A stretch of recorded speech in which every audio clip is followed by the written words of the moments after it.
Hi everyone, welcome to এডুকেশনওয়ালা পরিবারের সবাইকে স্বাগত জানাই। আজকের এই যে ভিডিওটা হতে চলেছে সেটা তোমার সেমিস্টারের অত্যন্ত গুরুত্বপূর্ণ একটা ভিডিও। খুব মন দিয়ে দেখতে হবে। যে সমস্ত জায়গা মনে হচ্ছে তোমাদের বেশি গুরুত্বপূর্ণ সেগুলো চটপট করে খাতায় নোট ডাউন করবে। আর কি করবে, তোমরা যদি সেমিস্টারে পুরোপুরি 40-এ 40 পেতে চাও, তাহলে তোমার সেমিস্টারের প্রত্যেকটা সাবজেক্ট ওয়াইজ কিন্তু আলাদা আলাদা প্লে লিস্ট করা আছে। সেই প্লে লিস্ট থেকে সমস্ত ভিডিওগুলো দেখো, দেখে সুন্দর করে যে মক টেস্টগুলো দেওয়া রয়েছে সেগুলো খাতায় লেখো, প্রয়োজন হলে শ্রুতি সিরিজটা ভালো করে শোনো। যে কোনো প্রকারে কিন্তু তোমাকে পুরোপুরি তৈরি হয়ে থাকতে হবে, যাতে এই সেমিস্টারে তুমি 40-এ 40 পেতে পারো, বা যে সমস্ত সাবজেক্ট রয়েছে 35-এ পরীক্ষা, সেটা 35-এ 35 পেতে পারো। তাহলে আর কথা বলাবো না, চটপট করে আমাদের চ্যানেলে যারা নতুন, চ্যানেলটা সাবস্ক্রাইব করে নাও, পাশে থাকা বেল আইকনটা প্রেস করে দাও, যাতে আমাদের সমস্ত ভিডিওর আপডেটস তোমাদের কাছে পৌঁছে যায়। ভিডিওটা খুব মন দিয়ে দেখো, আর অবশ্যই তোমার প্রয়োজন হবে যে যে জায়গাগুলো, সেগুলো খাতায় নোট ডাউন করো। চ্যাপ্টারে বলে দিই, ভালো করে শোনো। চ্যাপ্টারের নাম হচ্ছে মই সঞ্চারণ।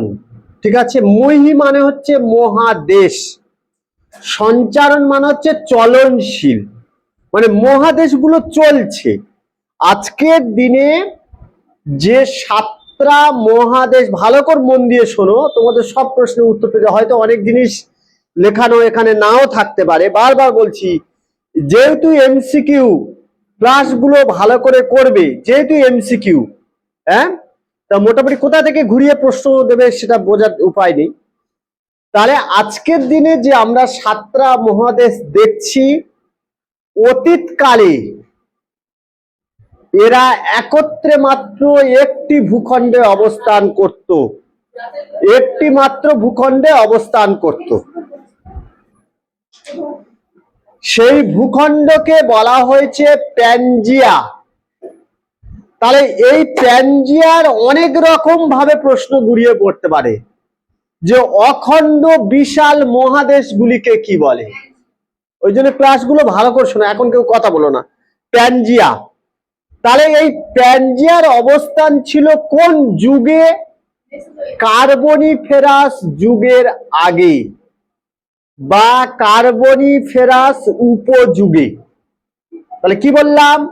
কার্বনিফেরাস যুগের আগে বা কার্বনিফেরাস উপযুগে। যদি আমরা তার বয়স হিসাবে দেখি, 30 থেকে 34 কোটি বছর আগে, 30 থেকে 34 কোটি বছর আগে এই প্যানজিয়া সমস্ত ভূখণ্ড। তাহলে প্যানজিয়া হচ্ছে একটা ল্যাটিন শব্দ। প্যান মানে হচ্ছে অল বা সমগ্র, জিয়া শব্দের অর্থ হলো ভূখণ্ড। তাহলে প্যানজিয়া শব্দের অর্থ কি? সমগ্র ভূখণ্ড। আর এই প্যানজিয়াকে কেন্দ্র করে তার চতুর্দিকে যে বিশাল জলভাগ অবস্থান করত প্রাচীনকালে, সেই বিশাল জলভাগকে বলা হয় প্যানথালাসা। প্যান মানে অল বা সমগ্র, থালাসা শব্দের অর্থ হলো জলভাগ। তাহলে প্যানজিয়া প্যানথালাসাটা বুঝতে পেরেছো? আজকের দিনে যে আমরা 7টা মহাদেশ দেখছি, অতীতে এগুলো একটি মাত্র ভূখণ্ডে অবস্থান করত, তার নাম প্যানজিয়া। আর এই প্যানজিয়াকে কেন্দ্র করে যে বিশাল জলভাগ অবস্থান করত তার চতুর্দিকে, সেই বিশাল জলভাগকে একসঙ্গে বলা হয় প্যানথালাসা। হয়েছে? তাহলে এই প্যানজিয়ার অবস্থান ছিল কোন যুগে? কার্বনিফেরাস যুগের আগে বা কার্বনিফেরাস উপযুগে। যদি আমরা বয়স হিসাবে দেখি, 30 থেকে 34 কোটি বছর আগে এই প্যানজিয়া ভাঙতে শুরু করে। কোন যুগে ভাঙন শুরু হয় বা মই সঞ্চারণ শুরু হয় কোন যুগে? শুরু হয় মেসোজোয়িক যুগে, মেসোজোয়িক। এবং এই প্যানজিয়া দুটো খণ্ডে ভেঙে যায়, একটা হচ্ছে উত্তর খণ্ড আর একটা হচ্ছে দক্ষিণ খণ্ড। উত্তর খণ্ডের নাম আঙ্গারা ল্যান্ড বা লরেসিয়া ল্যান্ড, এবং দক্ষিণ খণ্ডের নাম হলো গন্ডোয়ানাল্যান্ড। তাহলে প্যানজিয়ার ভাঙন শুরু হয় মেসোজোইক যুগে। দুটো খণ্ডে প্যানজিয়াটা ভেঙে যায়। উত্তর খণ্ডের নাম হলো আঙ্গারা ল্যান্ড বা লরেসিয়া ল্যান্ড, আর দক্ষিণ খণ্ডের নাম হলো গন্ডোয়ানা ল্যান্ড। এই উত্তরের খণ্ড আঙ্গারা ল্যান্ড এবং দক্ষিণের খণ্ড গন্ডোয়ানা ল্যান্ডের মধ্যবর্তী স্থানে যে মহীখাত বা অগভীর সমুদ্র অবস্থান করত তাকে বলা হয় টেথিস মহীখাত। তাহলে তোমার প্রশ্ন দিতে পারি, আঙ্গারা ল্যান্ড বা লরেসিয়া ল্যান্ড এবং গন্ডোয়ানা ল্যান্ডের মধ্যবর্তী অগভীর সমুদ্রকে কি বলা হয়? টেথিস মহীখাত। বুঝতে পেরেছো? এই আঙ্গারা ল্যান্ড বা লরেসিয়া ল্যান্ড ভেঙে গঠিত হয়েছে তিনটে মহাদেশ। এক, উত্তর, আগের দিন আমি ম্যাপে দেখাচ্ছিলাম যারা ক্লাস করেছো, উত্তর আমেরিকা, ইউরোপ এবং এশিয়া মহাদেশের বেশিরভাগ অংশ গড়ে উঠেছে কিন্তু গন্ডোয়ানা এই আঙ্গারা ল্যান্ড বা লরেসিয়া ল্যান্ড থেকে। এইবার দক্ষিণের খণ্ড, দক্ষিণের খণ্ডের নাম কি? গন্ডোয়ানা ল্যান্ড। অ্যাকচুয়ালি গন্ড উপজাতি থেকে এই নামটা এসেছে। গন্ডোয়ানা ল্যান্ড থেকে কোন কোন মহাদেশের জন্ম হয়েছে? হয়েছে দক্ষিণ আমেরিকা, হয়েছে আফ্রিকা, হয়েছে আন্টার্কটিকা মহাদেশ, হয়েছে ওশিয়ানিয়া বা অস্ট্রেলিয়া, আর একটা হচ্ছে ভারতীয় উপদ্বীপীয় অঞ্চল বা অংশ। এই হচ্ছে গন্ডোয়ানা ল্যান্ড থেকে তৈরি হয়েছে। তাহলে আঙ্গারা ল্যান্ড থেকে তৈরি হলো উত্তর আমেরিকা, ইউরোপ এবং এশিয়া মহাদেশ। গন্ডোয়ানা ল্যান্ড থেকে তৈরি হলো দক্ষিণ আমেরিকা, আফ্রিকা, ভারতীয় উপদ্বীপ, অস্ট্রেলিয়া বা ওশেনিয়া মহাদেশ আর আন্টার্কটিকা মহাদেশ। এই মহাদেশগুলির চলন শুরু হয়েছিল মেরুর দিক থেকে, অর্থাৎ দক্ষিণ মেরুর দিক থেকে। ফ্লাইট ফ্রম দ্য পোল বলা হয়। মেরুর দিক থেকে মহাদেশগুলির চলন শুরু হয়েছিল এবং মহাদেশগুলোর চলন শুরু হয়েছিল দুটো দিকে, একটা হচ্ছে পশ্চিম দিকে আর একটা হচ্ছে নিরক্ষরেখা বা উত্তর দিকে। তাহলে মহাদেশগুলো চলন ঘটেছিল, সঞ্চালন ঘটেছিল কটা দিকে? দুটো দিকে, একটা হচ্ছে পশ্চিম দিক আর একটা হচ্ছে নিরক্ষরেখা বা উত্তর দিকে। তাহলে এই যে মহাদেশগুলো চলছিল এর জন্য শক্তি প্রয়োজন। কোন কোন শক্তির ফলে মহাদেশগুলির চলন সম্ভব হয়েছিল? দুটো শক্তি, একটা হচ্ছে বৈষম্যমূলক অভিকর্ষজ বল আর একটা হচ্ছে জোয়ারি শক্তি। তাহলে যদি বলে মই সঞ্চারণের মূল কারণ কি বা মূল শক্তি কি, তখন হচ্ছে দুটো, একটা হচ্ছে জোয়ারি শক্তি আর একটা হচ্ছে বৈষম্যমূলক অভিকর্ষজ বল। মহাদেশগুলি পশ্চিম দিকে চলন ঘটেছে কোন শক্তির প্রভাবে? জোয়ারি শক্তির প্রভাবে মহাদেশগুলির পশ্চিম দিকে চলন।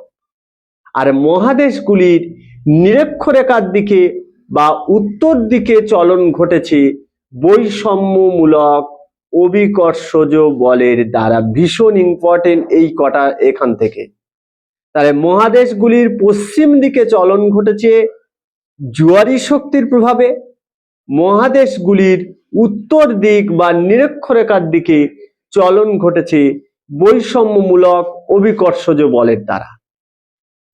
এই বৈষম্যমূলক অভিকর্ষজ বল 45 ডিগ্রি দক্ষিণ অক্ষরেখায় সবচেয়ে বেশি দেখা যায়। তাহলে বৈষম্যমূলক অভিকর্ষজ বল কত ডিগ্রি অক্ষরেখায় সব থেকে বেশি হয়? 45 ডিগ্রি দক্ষিণ অক্ষরেখায় সব থেকে বেশি হয়। বুঝতে পেরেছো? এইবার এখানে কিছু জিনিস আছে, আমরা বলেছি যে এই যে মহাসঞ্চারণ শব্দটি বা কথাটি প্রথম কে ব্যবহার করেছিলেন?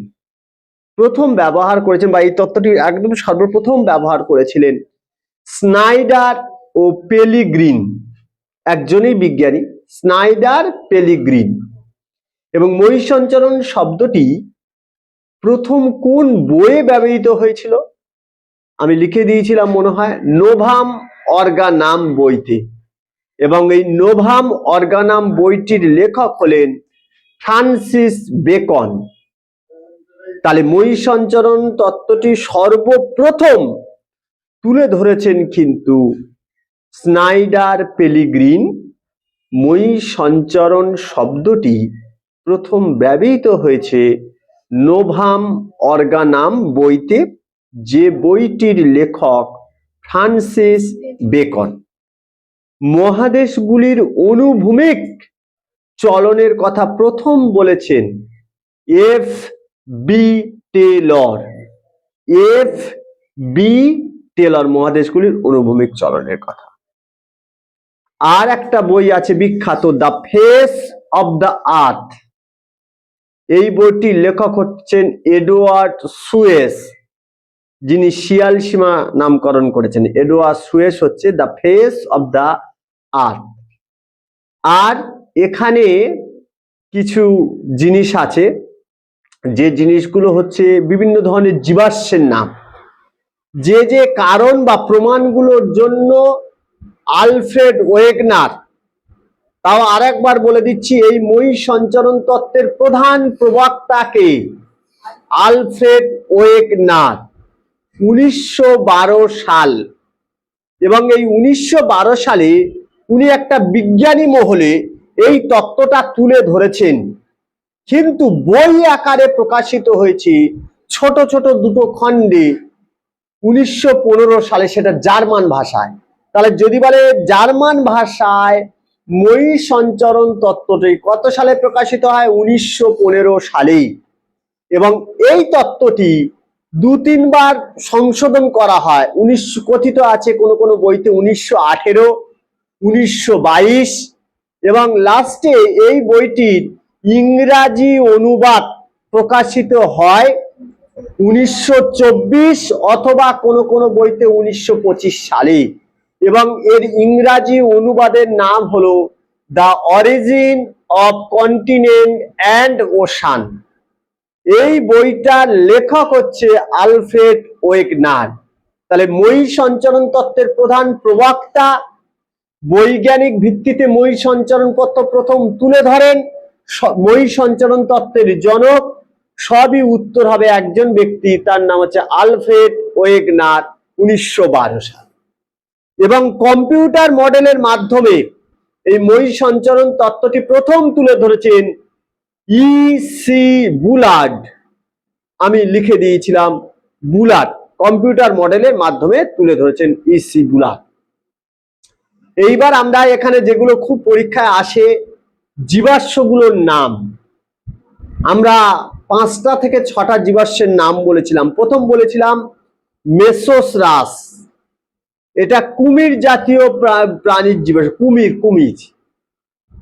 তারপর দুটো উদ্ভিদ বলেছিলাম, একটা হচ্ছে গ্লস পটেরিস, আর একটা হচ্ছে গঙ্গাম পটেরিস। গ্লস পটেরিস আর গঙ্গাম পটেরিস হচ্ছে ফার্ন জাতীয় উদ্ভিদের জীবাশ্ম। আমরা বলেছিলাম লুম্বিসিড, কেঁচো জাতীয় উদ্ভিদের জীবাশ্ম। আমরা বলেছিলাম মার্সুপিয়াল ওপোসাম, আমরা বলেছি ক্যাঙ্গারু জাতীয় জীবাশ্মের উদাহরণ আমরা বলেছিলাম।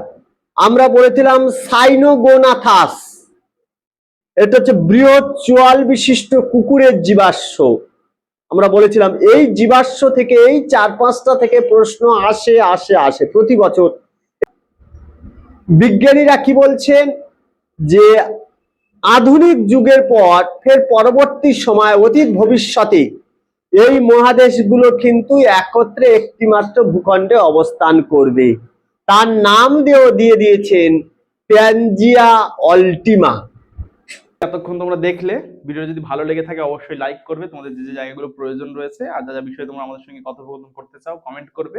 আরেকটা বিষয় কি, ডেসক্রিপশনে আমরা কিন্তু আমাদের হোয়াটসঅ্যাপ নম্বর, ফেসবুক পেজের যে লিঙ্ক রয়েছে সেটা, তার সঙ্গে ইনস্টাগ্রাম পেজ, টেলিগ্রাম পেজের সমস্ত লিঙ্ক দিয়ে রেখেছি। সেখান থেকে সরাসরি সমস্ত সোশ্যাল মিডিয়া প্ল্যাটফর্মে আমাদের সঙ্গে যুক্ত হও। বিশেষ করে ডেসক্রিপশনে যে হোয়াটসঅ্যাপ নম্বর রয়েছে সেখান থেকে তোমার ক্লাসের গ্রুপটা তুমি জয়েন করো, যাতে আমরা সবসময় তোমাদেরকে বিভিন্ন আপডেট দিতে পারি। ঠিক আছে? তাহলে সবাই খুব ভালো থাকবে, সুস্থ থাকবে, নিজের খেয়াল রাখবে, আর বেশি বেশি করে পড়াশোনা করতে হবে, কারণ আমরা কিন্তু এই সেমিস্টারে কত পেতে চলেছি? 40-এ 40। তাহলে দেখা হচ্ছে পরবর্তী কোনো একটা ভিডিওতে। আজকের মতো এই পর্যন্ত, টাটা।